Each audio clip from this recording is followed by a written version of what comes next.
To மொக்க stories guys. ஒரு நாள் சாவியை பார்த்து சுத்தியல் கேட்டது. உன்னை விட நான் வலிமையானவனாக இருக்கிறேன். ஆனாலும் ஒரு பூட்டை திறக்க நான் மிகவும் சிரமப்படுகிறேன். ஆனால் நீ சீக்கிரம் திறந்து விடுகிறாயே, அது எப்படி? அதற்கு சாவி சொன்னது, நீ என்னை விட பலசாலிதான், அதை நானும் ஒப்புக்கொள்கிறேன்.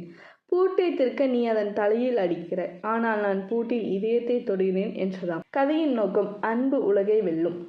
இந்த மாதிரி ஸ்டோரிஸ் கேட்க சப்ஸ்கிரைப் வெல்கம் டு மொக்க ஸ்டோரிஸ் கைஸ்.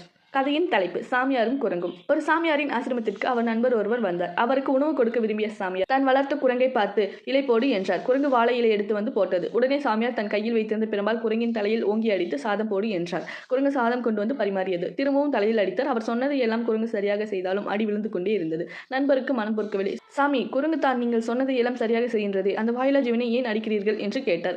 சாமியார் எதுவும் பேசவில்லை. சிரித்துவிட்டு பிரம்பை தான் இருந்த பாயின் கீழே ஒளித்து வைத்தார். சற்று நேரத்தில் குரங்கு தாவி பாய்ந்து சாப்பிட்டு இருந்தவரின் தோளில் ஏறி இருந்தது. அதை பிடித்து இழுத்தது. தலைமயிரை பிடித்து பேன் பார்த்தது. சாப்பிட்ட இலையின் வாளை தொங்குவிட்டு ஆட்டியது. உடனே சாமியார் நண்பர், ஐயோ சாமி, இந்த குரங்கின் தொல்லை தாங்க முடியவில்லை, அடி போடுங்கள் என்றார் நண்பர். உடனே சாமியார் பிரம்பை எடுத்து குரங்கின் தலையில் அடித்தார். அது போய் ஒரு மூலையில் அமைதியாக இருந்தது. உடனே சாமியார் சொன்னார், இந்த குரங்கை போலத்தான் மனித மனங்களும் நாம் சொன்னதை எல்லாம் மனம் கேட்டு நடிக்கின்றது என்று விட்டுவிடக்கூடாது. சற்று ஓய்வு கொடுத்தாலும் மனிதனின் மனம் தாவ தொடங்கிவிடும். இது வாரியார் சொன்ன கதை. இந்த மாதிரி ஸ்டோரிஸ் உங்களுக்கு பிடிச்சிருந்துச்சுன்னா சப்ஸ்கிரைப் ஃபார் மொக்க ஸ்டோரிஸ். வெல்கம் டு மொக்க ஸ்டோரிஸ் கைஸ். கதையின் தலைப்பு குருவின் பாடம். யார் எப்படி நடந்து கொண்டாலும் கோபமே படாதவர் அந்த துறவி. அவரை அவமானப்படுத்தினாலும் கூட கண்டு கொள்ளவே மாட்டார். பலர் எப்படியோ முயற்சி செய்தும் அவரை கோபப்படுத்தவே முடியவில்லை. எப்படி இவரால் இருக்க முடிகிறது என்று அந்த ரகசியத்தை அறிந்து கொள்வதில் அவரின் ஒரு சிஷ்யருக்கு ஆர்வம். தன் கேள்வியை துறவியிடம் கேட்டுவிட்டார். துறவி அவரிடம் பொறுமையாகத்தான் யாரிடமும் கோபப்படாத ரகசியத்தை விளக்கினார். ஒரு ஏரியில் காலியான படகில் அமர்ந்து தியானம் செய்வது என் நெடுநாள் வழக்கம்.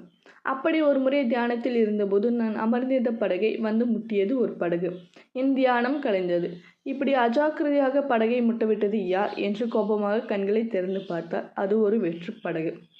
காற்றுக்கு அசைந்து அசைந்து வந்து நான் தியானம் செய்த படகு மீது மோதி இருக்கிறது. என் கோபத்தினை அந்த படகிடம் காட்டி எதுவும் பிரயோஜனம் உண்டா செய்தனே? யாராவது என்னை கோபப்படுத்தும் போது எனக்கு அந்த சம்பவம் நினைவுக்கு வரும். இதுவும் வெற்று படகுதான் என்று அமைதியாகி விடுவேன் என்றார். கோபத்தின் பாதிப்பை 3 வகைகளாக பிரிக்கலாம். கோபம் அறிவை பாதிக்கக்கூடியது, கோபம் உடலை பாதிக்கக்கூடியது, கோபம் நடத்தையை பாதிக்கக்கூடியது. புரிந்ததா ரகசியம் என்றார் குரு.